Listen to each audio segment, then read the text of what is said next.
सकाळी मला अचानकच समजलं, काय ते पुढे सांगतेस. त्याआधी आज नवरात्रीचा 5वा दिवस आणि रंग होता हिरवा. मस्त अशी हिरवी साडी नेसली होती. त्यानंतर देवपूजा वगैरे करून घेतली. आता मी इथे घट घालत नाही, गावी असल्यामुळे मी काही इथं घालत नाही, पण देवाला दिवा मात्र अखंड लावते. त्यानंतर इथे मस्त चहा वगैरे घेतला. आता इथे नाश्ताही करायचा होता, तर त्याचीच तयारी करायची होती.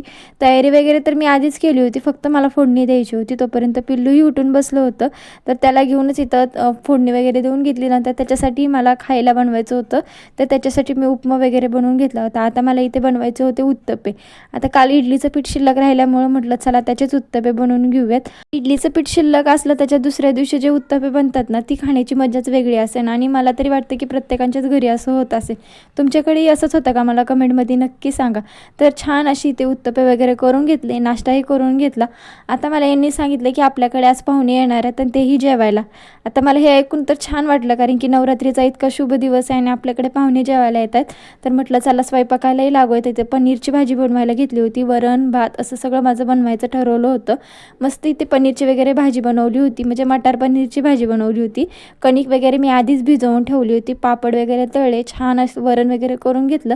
मी असा सगळा स्वयंपाक करून घेतला आणि त्यांनाही आवडला. तर तुम्हाला व्हिडिओ कसा वाटला मला कमेंटमध्ये नक्की सांगा आणि चॅनलला लाईक शेअर सबस्क्राईब नक्की करा. भेटू आपण पुढच्या अशाच एका नवीन व्हिडिओमध्ये. तोपर्यंत बाय.